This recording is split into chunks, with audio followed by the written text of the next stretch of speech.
folks, welcome back. Thanks for being here.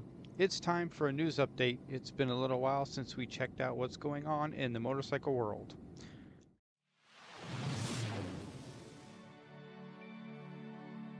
Not in any particular order, it looks like India is putting out a CNG powered bike. This bike is powered by compressed natural gas. The primary tank gives about 125 miles of range. It also has a half-a-gallon spare tank with regular gas in case someone finds themselves out of natural gas in an area where they can't get a refill. Natural gas apparently reduces CO2 emissions significantly and is gaining popularity in India. There are no plans to release this in the US at this point, of course, since we don't have the facilities to refill the CNG tank. We're too busy selling electric vehicles with lithium batteries that we can't dispose of and that cost a fortune to replace. Chinese motorcycle company Great Wall Motor is apparently producing a motorbike to compete with Japan's Honda Goldwing. The Honda Goldwing is a touring bike with a 6-cylinder 1833cc engine. It weighs 800 pounds without the tour pack and 850 pounds with the tour pack. The Great Wall Motor Souwo, SOUO, is attempting to one-up the Goldwing, but that comes at a cost.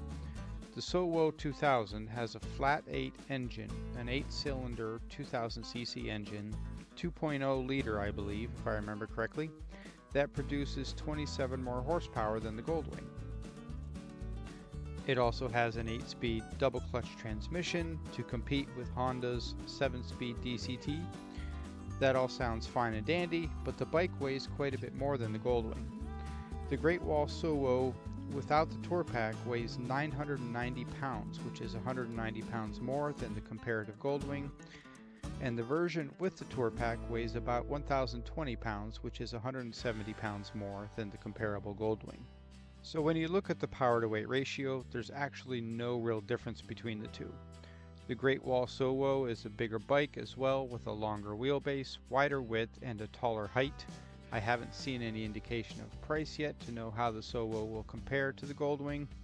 So what we have is a new bike that now has boasting rights as being the biggest production touring bike out there, but with no noticeable power increase.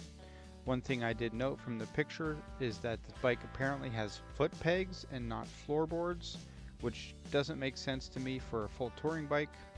No idea if we'll ever see this monstrosity in the US or not. I doubt it, but there you go. Next up is Royal Enfield, who is revealing a brand new bike, the Guerrilla 450.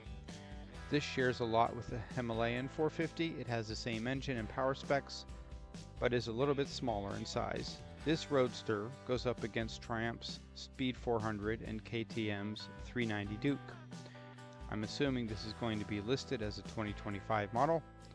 Indian released their 2025 Scouts earlier this year, and other manufacturers like BMW and Ducati are starting to tease some of their 2025 updates already as well.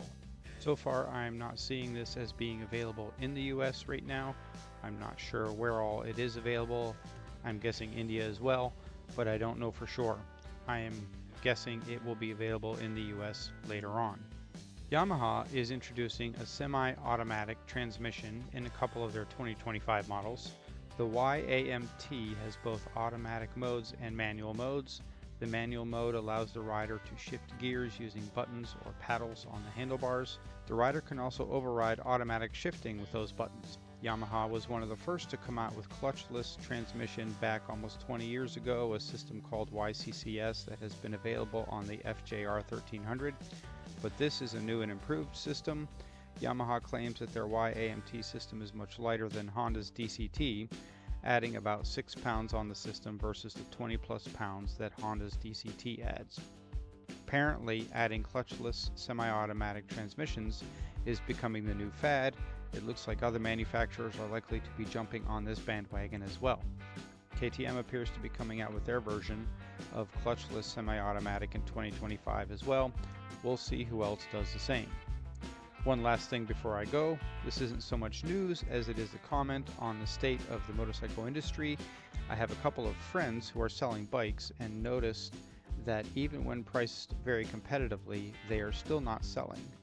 Anyone else seeing this? I am guessing it's due to the tough economy and high inflation, but it seems like used bikes just aren't selling as much. Facebook Marketplace and Craigslist are flooded with bikes for sale. I'm also guessing they aren't selling very well because most used bike sales require full cash in hand. People are much more able to pay a monthly loan payment at this point, and if they can do that, why not take advantage of dealer incentives and get a new bike? Speaking of which, it seems that while dealers were expecting a rough year in 2024 due to inflation and a bad economy, things aren't going too bad so far in certain segments. Based on the stats I saw, Harley's sales are actually up 5% in the first quarter of 2024. Apparently people are really liking the new touring model updates that they've put out. From what I can find, Indian is doing well in the mid-size market with the new Scouts, but overall sales are down around 14%, which isn't quite as bad as they expected. I think I saw they were expecting a 20% drop. As a whole, what the industry is seeing in the first quarter 2024 is that touring bike sales are up quite a bit, primarily due to the Harley updates.